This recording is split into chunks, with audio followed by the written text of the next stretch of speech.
Entonces vemos cómo vamos teniendo aproximaciones a la comprensión, que eventualmente será una realización,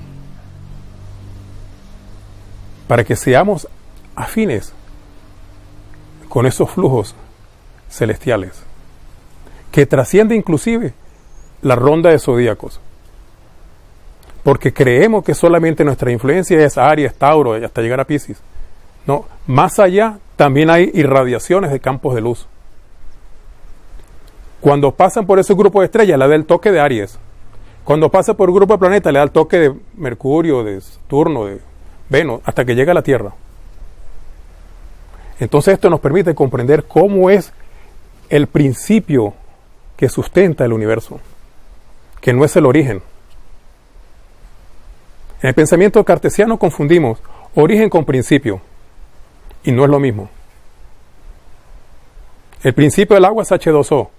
Bien, muchas veces nos lo han señalado hasta nuestros jerarcas. Pero ese no es el origen, es el principio.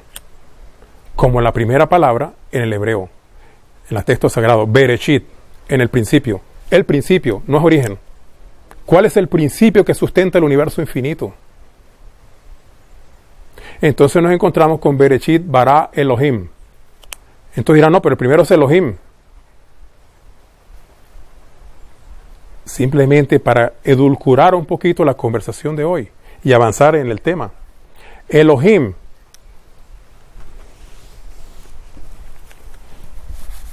es lo que está en cada uno de nosotros y nuestro entorno. Elohim se escribe así: Elohim.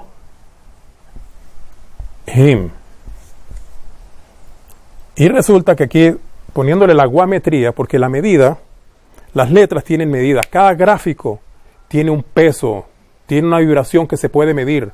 Por eso se dice que el único idioma que permite medir el estado de conciencia es el hebreo.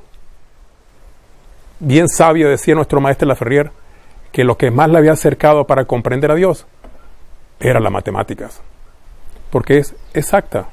No está sujeto a que yo creo, me parece, opino, supongo. No, subjetivo su opinión, pero es exacto. Fíjate lo que está guardado acá. Como cada gráfica, que cuando quiera podemos hablar sobre el valor secreto de cada una de las letras. Esta es la primera letra, vale 1.